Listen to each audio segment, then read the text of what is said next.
Welcome to 12 Rules for What? My name is Sam. I'm Alex. And we're here with David Renton. Hello. Who is a barrister and historian who's written a book about the Anti-Nazi League and the National Front. We're going to be talking a bit about the National Front in the 1970s. So could you give us a kind of a brief overview? When were they founded? Why were they founded? What was the kind of crisis in the British far right that led to their founding? And they've never fully wrapped up. They never fully stopped. They're still technically around. But when did they cease to be the kind of major political force that they were? Okay, well, the National Front's founded in 1967, and it lasts, to all intents and purposes, till 1982. Yes, there's still a National Front after that, but it stops being the hegemonic force on the British far right and very rapidly becomes the third or fourth most important group, and it's not even that today. Mm-hmm. So start with why they were founded in 1967. It's founded by people who come from three different far groups on the far right. One of them is the League of Empire Loyalists, which has been led by a man called A.K. Chesterton, and he becomes first chairman of the National Front. And they're basically nostalgists for Britain's lost imperial territories, and they've been doing all sorts of stunts, which have been in the news a lot, about how the Conservatives are giving up on the British Empire. So they're the main group. The next thing is there's another group, which is the British National Party, not to be confused with all the other British national parties we've had on the far right. I think we're on about 6 or 7 of them by now, or by 2019. Then already we were on about the third. But so the British National Party had been set up as a neo-Nazi party, much more so than the League of Empire Loyalists. But the interesting thing about them is that in 1964, one of their members, John Bean, had stood for election in Southall, got something like 3,000 votes, and this seemed to establish the possibility of a mass electoral party on the British far right. The third contingent in the National Front, by far the smallest, were people called the Racial Preservation Society, who were just a bunch of people who'd come into the far right through the proliferation of very, very small anti-immigration groups that were all up and down the country by the end of the 60s. So the National Front set up at a moment of considerable popular racism around immigration, set up before Enoch Powell's Rivers of Blood speech, but that happens early on in their history and gives them immense fillip. By 1973, they're probably at their peak membership, which is 17,500 people. They do very well in a number of elections. The most important ones, 76 and 77, where they get 40,000 votes in Leicester, 100,000 in London. And then they last until really they gamble everything because they're subject to more and more insistent and successful anti-fascist protest. They gamble everything on the 1979 election, stand 300 candidates, but each candidate gets on average just 1% of the vote. That seems a massive setback, hugely demoralising, and the organisation splits 3 times that year, and as I say, is more or less effectively dead by about 1982. And it's really important to say that at one point in the 70s, the NF were the 4th largest party in the UK after Labour got the Conservatives and the Liberal Party. So these were a group of people that needed to be taken seriously in that time. Yeah, totally. I mean, an example, the 77 elections in London, and we don't think of London as generally the place where the far right has its breakthrough, but in those elections there's something like 100 seats where NF and Liberal candidates both stood, and in those 100 seats, something like 40 of them, the National Front candidates scored more votes than the Liberals. So they're serious, and they operated along lots of different vectors. I mean, again, happy to see where you want to take any of these, but you're talking about National Front, which intervened in a number of strikes, which had mass support on the streets, and which was incredibly violent. One of the examples I give in my book is a particular man, Fred Chalice, who in 1978 is accused of murdering an Asian vagrant, but at his trial pleads guilty to 300 incidents of attempted murder, the vast majority of them against black and Asian people. And, someone who, there's no clarity as to whether he was actually a member of the National Front or not. But when he killed this man, he took his blood and wrote in the wall, National Front rules okay. So there's a lot of violence associated with National Front as well as its electoral support. This trade unions thing is really interesting because when you read through their history, you get a real sense of like a real creative energy around the party. They were trying new things all the time. They started a student paper called Spark, and they had this trade unionist association, which it seems bizarre to think of today even. And obviously they had the Young PMP, and later on they tried this thing into music when they were just about on their last legs. So I'm really interested in how were all these ideas being generated, and where were these things kind of coming from? Well, I mean, it's not like they're being generated just from a single place. One of the things which gave the NF dynamism was that there were a lot of different models about how to organise, going off at the same time. Different people were trying actually quite different sorts of things. Within the party? Yeah. So, I mean, for example, the League of Empire Loyalist people came over, and what they brought over was this idea that essentially National Front members should never ever go on demonstrations. But what they should do is they should do stunts, and stunts which would get them in the paper a lot. So there's this enormous process of them heckling politicians. They'd go on and heckle everyone. Tories, Liberal, Labour, they'd be there, they'd be heckling, and that gets them into the news a lot. They'd stand outside churches because the vicar's too left-wing and heckle vicars in church service. But this gets them in the news. Then there are a bunch of, I'm still really talking about 1970-ish. Mm-hmm. At the same time, there are a bunch of National Front members in East London who get the idea that the way their organisation will grow is by bashing Asian people and just going around areas where there's large Asian background, just meeting local white youths who are up for that and recruiting on that basis. And obviously that's a completely different way of doing it. Around the trade unions, you've got to bear in mind that, say, 72, 74 is some of the most strike-prone years in British history. So there's an awful lot of strikes going on. A lot of the strikes which are happening, Imperial Typewriters, Mansfield Hosiery, are strikes by black workers who are saying we're upset that we're being paid less for exactly the same job as white workers. The National Front goes into those strikes, tries to recruit foremen, junior managers, and then ultimately workers, and then pulls off quite impressive events, demonstrations of white workers demanding that Asian workers remain paid less than them, behind banners saying, white workers of the world unite, that sort of stuff. Mm-hmm. And some of the people involved in that go off to be National Front election candidates, for example, in Leicester. Mm-hmm. And later, I mean, you referred to the music stuff. There's a whole other period at the end of the decade where the people who join the National Front are essentially young skinheads. Often they've come out of the kind of fighting that's going on at the edges of the punk scene, and they've been recruited around, identifying with skinhead rather than, say, punk or reggae music. There's a really interesting little thing in your book where you actually have this thing where you use the accounts of some NF members at the time, if they were, honest about their kind of fortunes, and weren't like writing hagiographic things about Tyndall or whatever. And a guy called Joe Pierce, who was the leader of the Young National Front, seeing the success of Rock Against Racism and thinking, why not Rock Against Communism? And it's really interesting how there's kind of the interplay between the kind of the fascists and their opposition and looking at each other and how they operate and things like that, which I think is also kind of if you look to the drive to win over youth, this was a staple of and it still is a staple of left-wing recruitment and organising as you go to universities.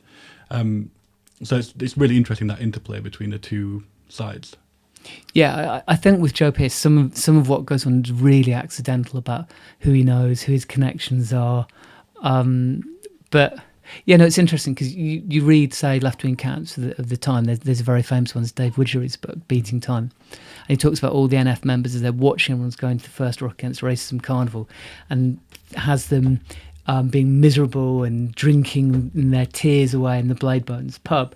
Whereas now you can start constructing who's actually there in the Bladebones pub, and we know that it was people who, in a sense, were going to plan Rock Against Communism, Screwdriver, that whole attempt that leads to the launch of neo-Nazi music in the 80s and stuff. So what he saw, which is what the left often sees, is, it's our victory. Whereas actually it's a stage in a process. So an important point of we haven't really got to so far is, were anti-fascists correct in their assessment of the NF being a bunch of fascists? Where they, what was the political core of the party, and was it more Tory than was it trying to be more Tory than the Tories, or was it trying to be a fascist force in Britain? Look, when I first started writing about the National Front, which is more than a decade ago, I'd have gone and said, yeah, they really were just a Nazi party. And that's not quite how I see it now. But I think before getting there, I think you just have to start with some definitions. Like, what is a fascist party? What is a conservative party? What's the difference between them? Right. A conservative party can be racist, it can be authoritarian, but essentially it doesn't particularly try and change the existing state relationships, whatever they are at any particular moment. Whereas a fascist party is serious about having a counter-revolution against liberalism, against democracy, and particularly against social democracy. So they need to have a mass of people organised and fighting for them, because they've got to take on each of liberalism, bourgeois democracy, the left, everything. So it's all about the extent to which you're trying to build a mass movement and the extent to which you're serious about actual counter-revolution against the state. Now, within the National Front, there were always two poles. There was a populist pole, which had an awful lot of former Tories in it, who had just given up on the Tories in the mid-1970s for whatever reason. And bear in mind, this is the Tories during the period of Edward Heath, joining the Common Market,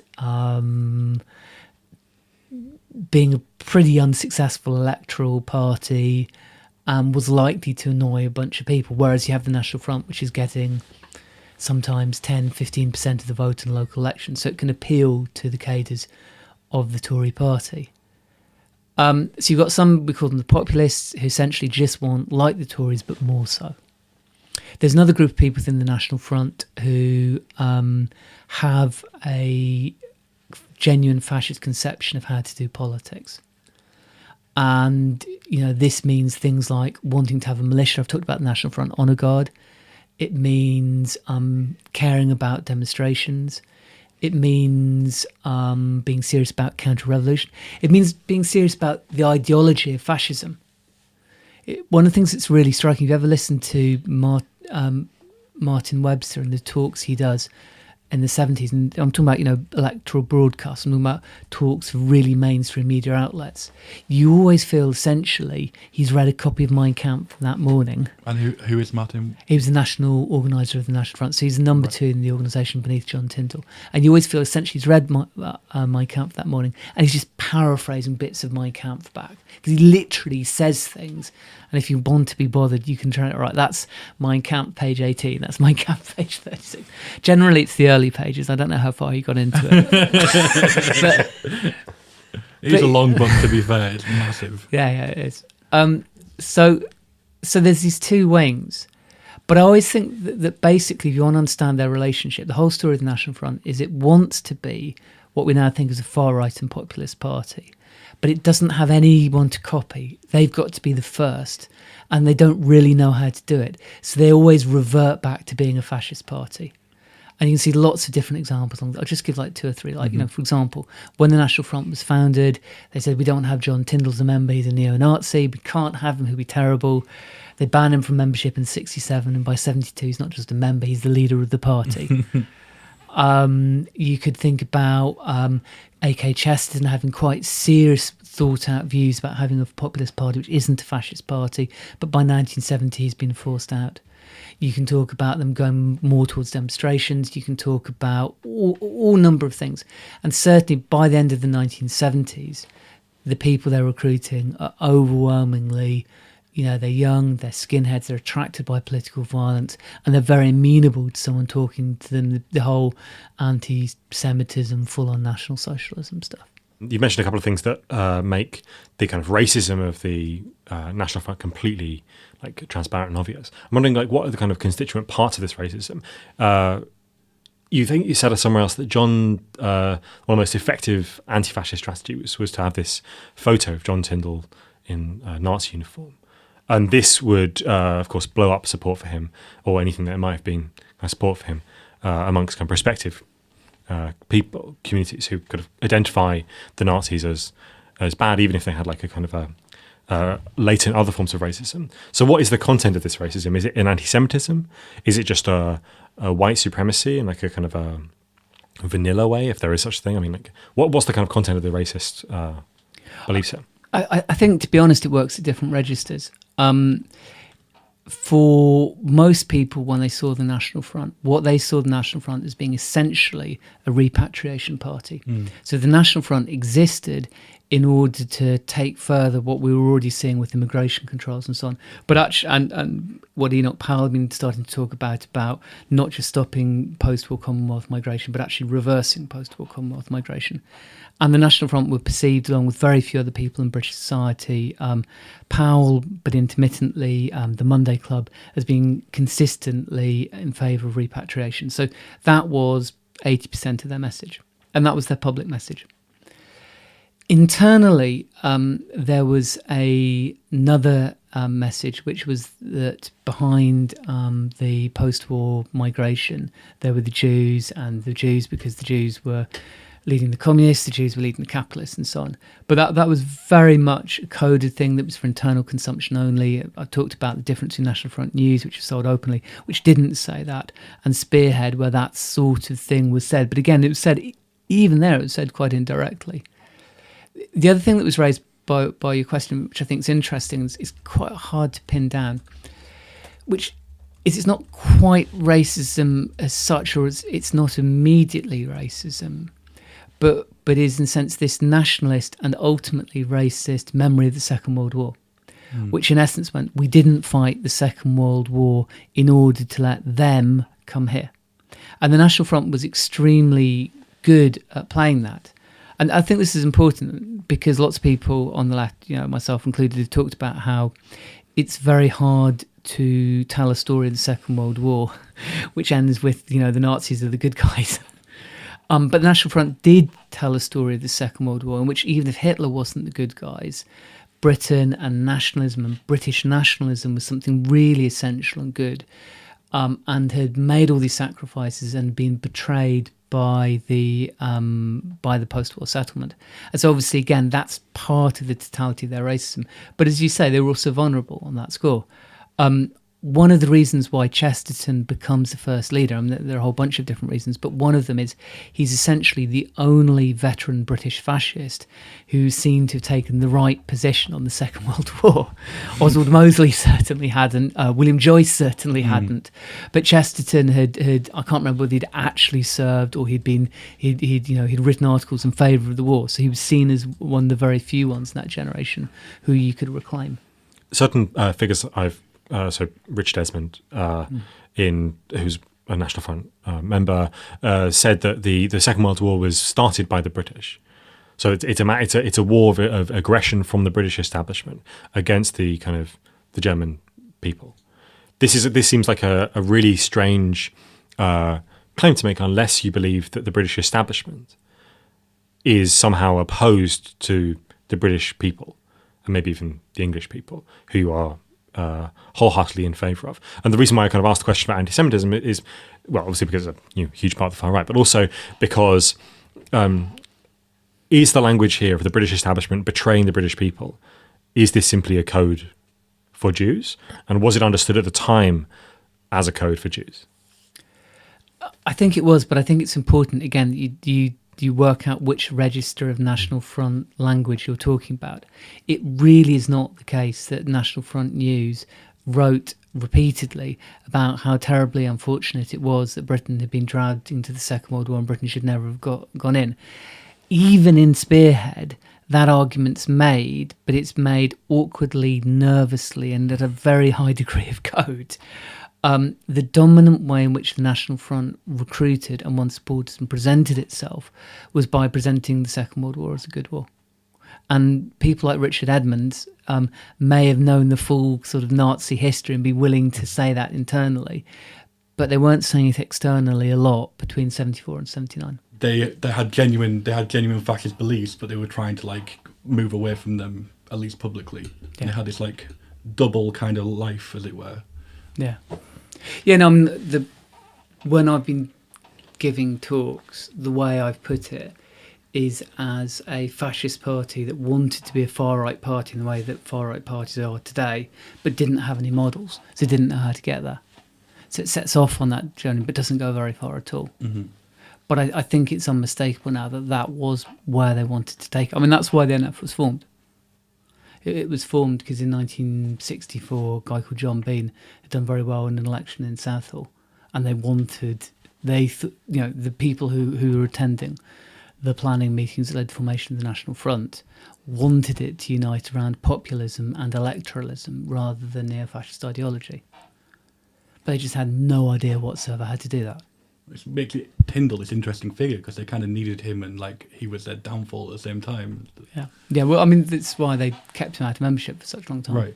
Before making him lead it. It's really weird. Yeah. There aren't many groups which have sort of banned list. Anyone's allowed to join except for John Tyndall. And then 18 months later, John Tyndall's the leader. Of the NF. When you say populism, what kind of policies are we talking about? Well, in the NF, in terms of the contemporary usage of the term, there was always a split between nationalists and populists. And the terms which the populists used about themselves were populists. It was in reality an unstable coalition. I'm using populist now with a capital P. It was an unstable coalition between a bunch of people who just hated Tyndall, and some of them wanted it to be more like an electoral radical Tory style party. Some of them had a very worked out ideological notion going back to Strasserism. But when I actually used populism earlier, I meant it in a slightly different way, which is populism like the way we talk about populism now. That, more militant, more aggressive than conservatism, but like conservatism, allowing the existing state to rule and not having any notion of a national revolution against the existing state. One of the things that's kind of come up in, I think, a few episodes has been Strasserism, but we've never really given any kind of definition, or we've never really kind of discussed it in major part. It's a kind of a major component of these movements. James described National Action as a Strasserite group, which is, I guess, a designation that seems, at least to me, kind of to really expand the realms of what Strasserism is mostly about. Could you kind of tell us what you think the kind of core of this side? I'd agree with you. I don't see NA as Strasserist. I think Strasserism's more specific, which is it's a notion that the 1933 takeover of power by the Nazis in Germany was some kind of national revolution, but which was betrayed very rapidly by a leadership that weren't serious about the national revolution, willing to make peace with the status quo. And again, behind everything variably is the status quo leads to the Jews. But that isn't the interesting bit. The interesting bit is this idea that there was a revolution that was independent of Hitler and Hitlerism. That relies then on the two individuals, these two brothers, one of whom was right at the centre of what the NSDAP was up to, and the other one of which had been a late joiner and early critic of Hitler. I think he joined in about 1921 and become a full-time critic by about 1925. But the other brothers in hot with the leadership. So Otto Strasser, right? Yeah, Otto and Strasser, and Gregor. Yeah. But the point about the 1970s is that this is a moment where Trotskyism is a really popular and sustainable critique of the Soviet Union. And Strasserism kind of works as a right-wing analogy to Trotskyism. Interesting. In other words, that there's a revolution, there's a good revolution that's betrayed from within, and you can make yourself wholly devoid of any responsibility for what went on with Hitler by saying we were his first critics. Now, you could say as a historian that massively exaggerates the coherence and the critique that the Strasser brothers adopted. But that's not really the interesting thing about Strasserism. What's interesting is that it's a developed political critique of fascism which comes from within fascism and seems to allow the fascists to kind of have their cake and eat it, to be both pro-Hitler but not responsible for his crimes. I think this is really interesting in relation to something else I want to get onto, which is the notion of participation in these movements. So when you have an ability to cut yourself off from the leadership and to imagine the leadership is betraying you, but nevertheless to affirm something like a kind of organic, maybe organic is the wrong word here, but some kind of revolution from below, or some sort of mass revolution, and genuinely a participatory fascist revolution. It seems like the potential for participation in this movement really increases, because the masses don't simply follow a line, but they also actively participate in the direction of that movement. They have to transform themselves, in addition to merely joining a party or attending a rally or this kind of thing. And so there's an impetus on the masses to transform themselves. What do you think in the 70s for the National Front participation looked like? Well, it's kind of difficult because you talk about different people at different times. For the majority of members of the National Front, and particularly if you're talking about, say, around 1970, membership of the National Front means the following activities: is that you pay subs to the organisation, you go along to meetings of the organisation which are held in pubs, in weekdays, in evenings. You sell a newspaper, National Front News, which is the National Front's public newspaper. You might also sell to select friends as a kind of internal magazine, Spearhead. So it's all about membership of a political party. You kind of pass on and replicate the ideas which are being set by people in London and nationally. That's how it looks in 1970. By 1978, 1979, there's a different bunch of people around the National Front. They're younger, they're poorer. A lot of them are skinheads. They're more into the kind of things which you were getting at with the comment on Strasserism. They're more into going on demos. The initial National Front hates demos. You're only allowed to go on one demo a year, and that's the Remembrance Day March. But by 1978, 1979, a lot of them are going to punk gigs, trying to smash up the punk gigs. They're going on mass election leafleting, and it feels much more like a mass movement. But it's also a lot smaller. That's really interesting. What I think the image everyone has of the National Front is of young, angry men with a huge number of union flags marching around. I think that's the kind of popular image of what we think of the National Front. When does that start as a tactic? When does that kind of... Is there a kind of focal point, or is there a transition point where that... I think the transition point essentially is as A.K. Chesterton's forced out of the leadership in 1970, and then there's an interregnum leading to Tyndall taking over in 1972. Chesterton comes with his absolute contempt for demonstrations.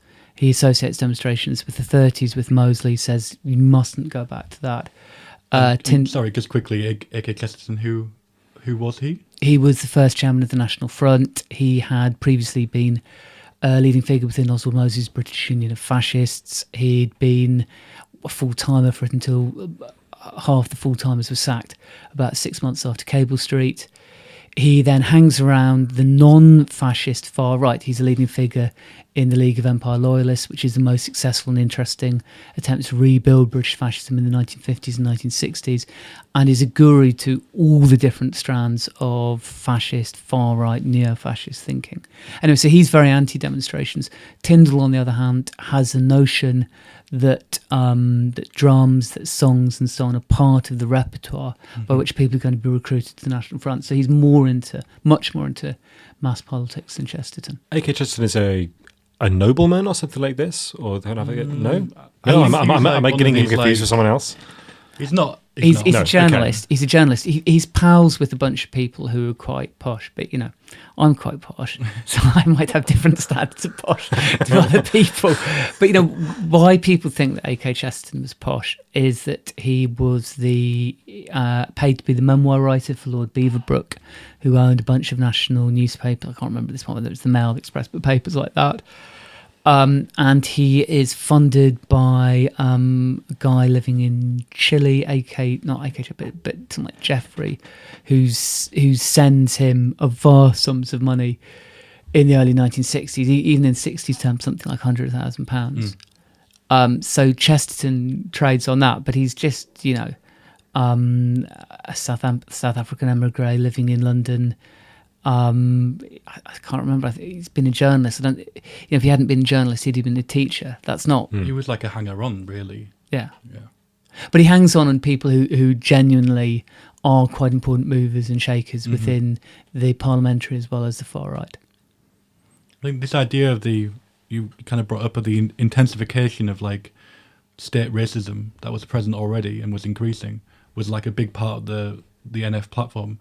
And I just wondered if you could talk about some of like the big kind of events that they mobilized around. I'm thinking particularly of the migration of Ugandan South Asians in 1972. and things like that, were there like kind of peaks in their kind of like activity, in their kind of in stuff they could use in their propaganda? Yeah. Essentially, between about 1967 and 1979, there are three major waves of Asian migration which lead to massive press scares about migration. One's the Kenyan Asian migrants who come in 67, and that's the context of the Enoch Powell speech. Mm-hmm. One's the Ugandan Asians in 72, and that gives an immense fill-up to the National Front and leads to them. That's why, for example, they have their peak membership in 1973. Mm-hmm. Is they're still, as it were, getting the credit of having taken an anti-migrant position then. And the last one is the Malawian Asian migrants, which is 1976, and leads to the National Front's election successes, because the story breaks about 7 days later. Two things worth saying about all of these different stories. Firstly, is that all of these post-date immigration laws, which are essentially designed to end primary immigration to Britain. So already by 67, you can't come to Britain because you're a British passport holder. Mm-hmm. You can't come to Britain because, I don't know, you can't come to Britain because you've got a job, unless you've got not just a job, but also a work permit. Mm-hmm. And the numbers of people coming on work permits is much smaller than it's been in the 50s and early 60s. That's why all these scandals are about Kenyan, Malawian, etc. Asians, because they're people who've generally their countries had independence. As part of their independence peace treaty with Britain, there's been some sort of exception carved out to British immigration rules, and they're now people wanting to come here. But then that's the second thing to bring out. All these immigration scares, we're told there are vast numbers of people coming here. With the Malawian Asians, the Daily Mirror is saying that there can be 100,000 Malawian migrants coming to Britain. And this is based on two families in one hostel in Crawley who've been spotted by social services. Two families. That's where the press story about 130,000 people is based on. And all of them have this real unreality to them, this massive exaggeration about the numbers of people who are potentially going to hear and the transformation that's going to make. Let's talk about Lewisham. Okay. Lewisham happens in 77. So sort of November, December 76, you get the launch of Rock Against Racism. Lewisham's August 77. The end of 77, you get the launch of Anti-Nazi League. The Battle of Lewisham, from the perspective of the National Front, this is an opportunity, I think, essentially to do what they've done quite successfully in response to the strikes by black workers.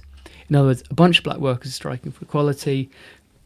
They come in and they mobilise the white people who are resistant to equality. In Lewisham, the police have raided the homes of 18 young black men, accused them of mugging. There's a family campaign against that. National Front hears about that and calls an anti-mugging march. They then bring 800 people to the march. They're met by much larger counter-mobilisation. It's slightly meaningless coming up with numbers because there are different numbers of people at different places on the day, but let's use a number of about 3,000 anti-fascists. They show up, they smash up the National Front's assembly point, they tear the banners out of the hands of the the honour guard who lead the National Front. They distribute the shrapnel of that banner around local black kids in the area. The NF then try and get into Central Lewisham, find there's this huge crowd of people mobilised, blocking the way from them. They're led away by Tyndall, who gives this speech saying, essentially we've got to arm the British police if we're ever going to have a chance to march again. And this becomes for the National Front, a significant defeat. It's a defeat which you can still find people on the far right talking about as recently as the last 10 years. It's something they had to learn from.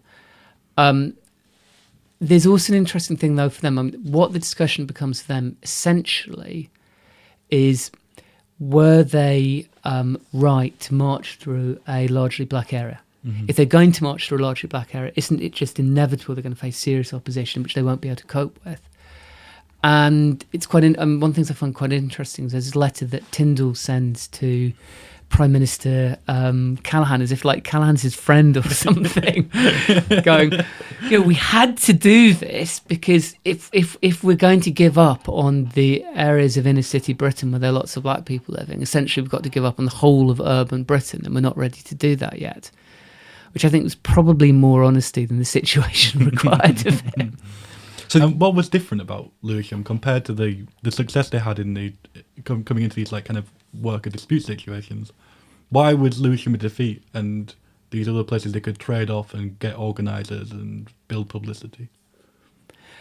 I think there are a bunch of reasons. I mean, there's certainly a bunch of reasons to do with what's different in terms of opposition on the left, and to do with, you've always got to remember when we're talking about this period that it's only 34 years after the war. Mm-hmm.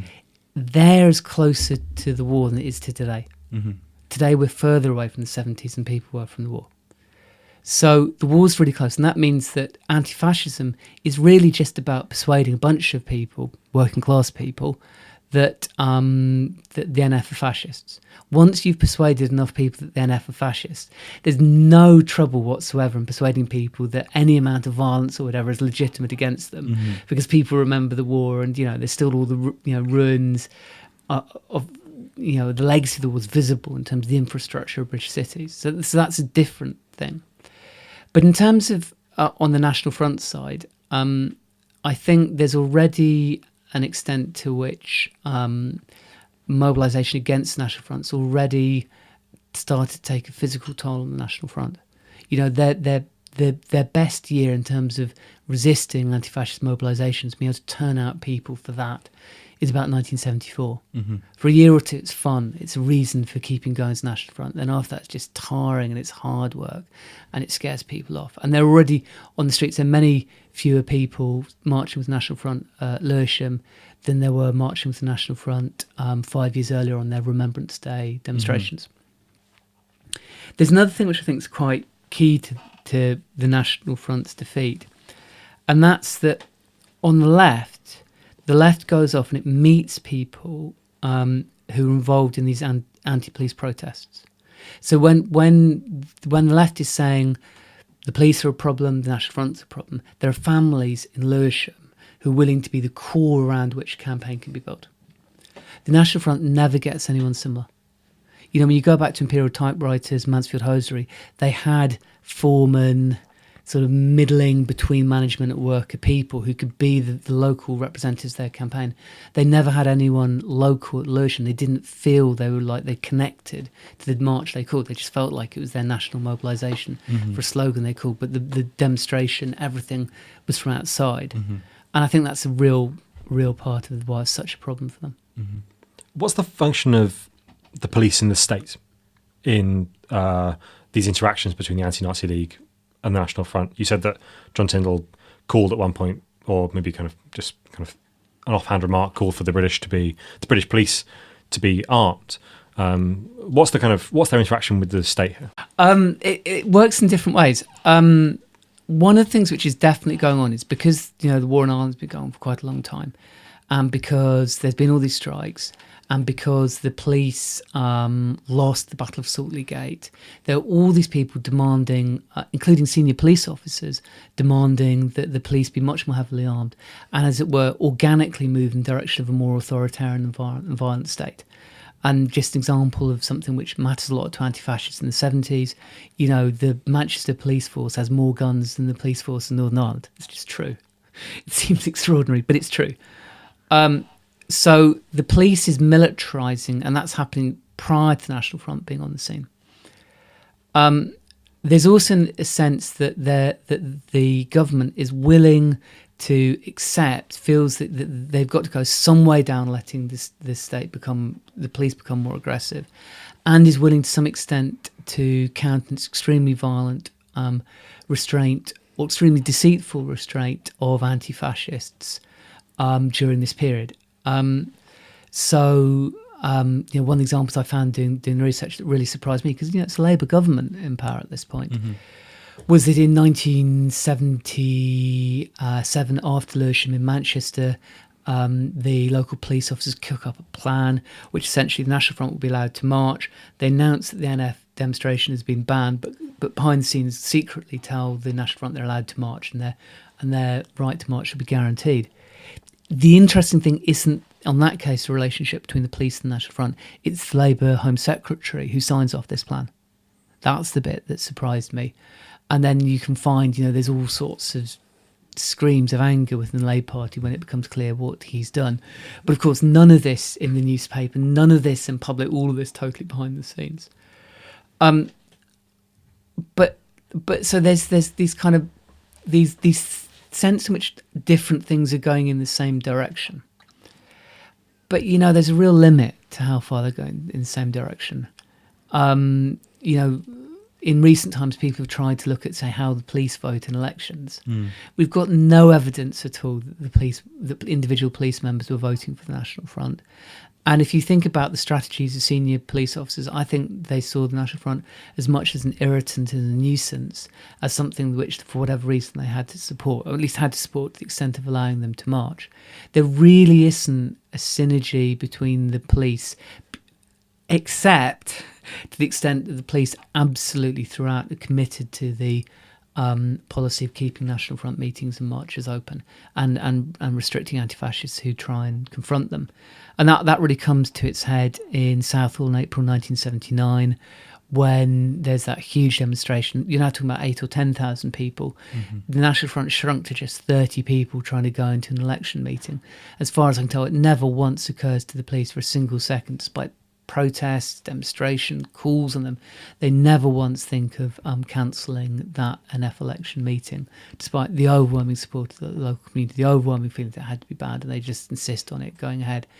So National Front, so the police see some kind of affinity between them and the NF, and certainly aren't going to close them down, but they don't see them as one of their main allies. As a campaign meeting, it must be one of the biggest yet attended.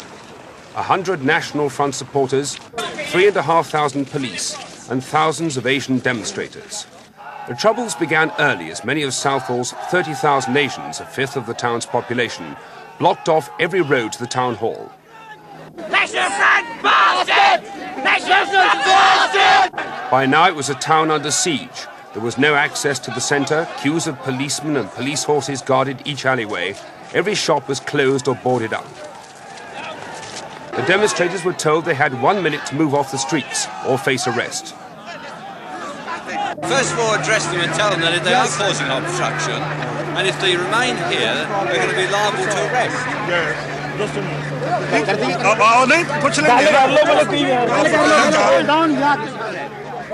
Now, would you like to address them? So why are you sitting across the road like this? We are complaining, we are protesting against the National Front because the police, they protect to the National Front.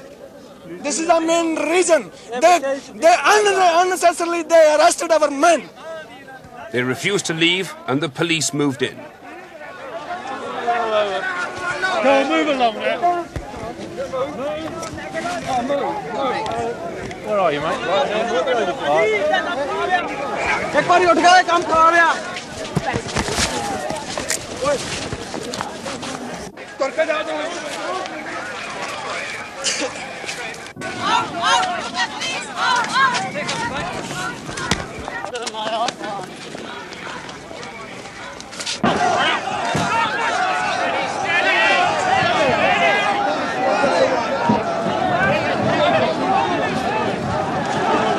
At the end of the day, there were more than 300 arrests and many were injured.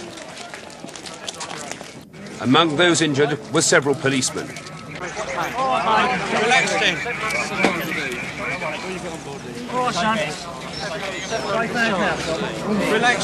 Relax, Dennis.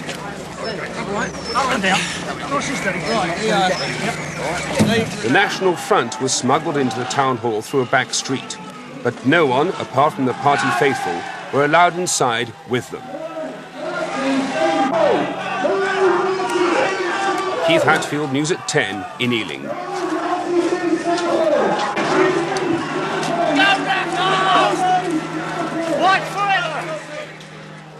Let's talk about the end of the party. Okay. The way I know the story is that basically Thatcher outmaneuvers them. So that's a totally kind of schematic like approach to how it works. She makes us about swamping, about like a migrant swamping Britain, and this kind of steals National Front rhetoric, and then the party goes into decline and is replaced by the BNP. I mean, I guess it also exacerbates the tensions that we were talking about just then about between the populists and the fascists, and kind of you see that in the many splits that happened in the early 80s. So I guess that question is, what was Thatcher's impact on them, and how did they try to deal with it at the time? Yeah, look, I think before you get on to what Thatcher's impact was on them, you've got to kind of start just with what was the impact of Thatcher. You know, because I've talked about how in 70 to 74 the Tories were divided. They've got this unpopular leader, Edward Heath. You know, they're a party which people are leaving. By the time Thatcher becomes leader of the Tories in 76, 77, they're clearly much more viable electoral party, and they're helped by a whole bunch of problems with the Labour Party. You know, this is a Labour Party that's now presided over mass unemployment, that is barely got a majority in Parliament, that keeps on losing votes in Parliament, that's had to go off and get a loan from the IMF, that started to introduce neoliberalism. It's very apparent in reality there's a real chance of the Tories winning the next election. And that happens before you get Thatcher's swamping comments. The National Front keeps on having the wind in its sails till about spring 77. And from that point anyway, it's already slightly in decline. Margaret Thatcher definitely has an impact. When she makes her remarks about people feeling swamped by an alien culture, and you know, that word alien culture gets picked up a lot on the left. It leads, for example, an absolutely amazing kick-ass Asian punk band, Alien Culture. Start with a K. Yeah, with a K. First generation, illegal immigrants, second generation, juvenile delinquents, torn between two cultures, caught in a culture crossover. Taught how to pray for times are day, but that's not what we're about. We just want to live out our lives, run in dance and sing and shout. Trapped in a void and we don't know just which way to turn.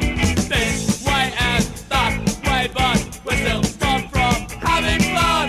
First generation, illegal immigrants, second generation, juvenile delinquents, torn between two cultures, caught in a culture crossover. So when that's said, very quickly Thatcher has a big boost in popularity. They look at the polls, she goes up enormously. She goes up like 10 points in a week or something. Gets a huge amount of favourable publicity. So that helps Thatcher. You can't get away from that. But it's also the case that, you know, the National Front, you know, these remarks taking place, I think, autumn 78. As I've already said, the National Front's been on the skids since about spring 77. So that's a year and a half later. The National Front's demise, it starts with all this anti-fascist opposition. It makes it really, really difficult for the National Front to organise. And they have to start saying, essentially, what are we going to do? They could become a pure street party, or they could become a pure electoral party, but it's not really possible anymore to do both, because the people who might be attracted to electoralism, the Tories aren't going to go anywhere near, the ex-Tories aren't going to go anywhere near a National Front demonstration if they're going to get beaten up.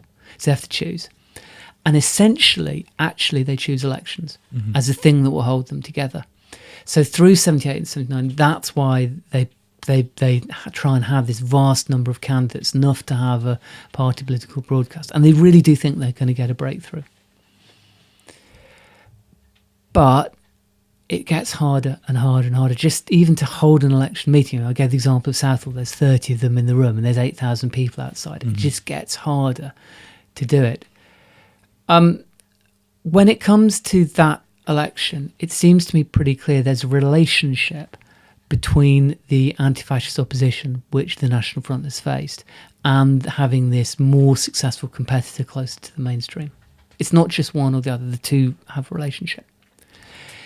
If it was just Thatcher, then what that would mean is essentially what we always have to hope is along comes some really nasty right-wing authoritarian who's not actually a fascist, but is nearly a fascist, because if they're really bad enough, that might take the wind out of the actual fascist cells. And we just know from Britain, from all the attempts that have been over the years, and from Europe and from the world, that all the attempts have been to try and outflank the far right, how rarely that's worked. Even in Britain, when Enoch Powell made his Rivers of Blood speech in 1968, the result was not thousands of people joining the Conservatives. The result, and he was a leading member of the Conservatives, the result was thousands of people joining the National Front. So it's all about the context. When Enoch Powell attacks hard to the right in 1968, the Tories don't get the credit for it, partly because Powell's actually just been sacked from the Tory front bench, and partly because the National Front seemed to be growing. When Thatcher attacks to the right, this doesn't generally make racism more popular or acceptable. It makes her racism more acceptable and the racism in the National Front less acceptable, because that's the National Front's already dying on its feet. It's already shrinking. It's already losing supporters. It's already doing worse in elections. People who've campaigned for it are already looking for an excuse to get out. So you can't, to my mind, you can't write the anti-fascism out of the story of why they collapsed.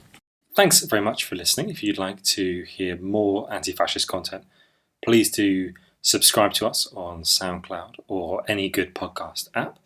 We rely on the donations of our Patreon supporters to continue doing this work. So if you have some money to spare and you'd like to support the podcast, please do go over to patreon.com/12rules for what and give us $2 a month. It really is a massive help. You can buy David Renton's new book, Never Again, Rock Against Racism and the Anti-Nazi League, 1976 to 82, pretty much anywhere. We really do recommend it. Thanks for listening, and bye. 12 Rules.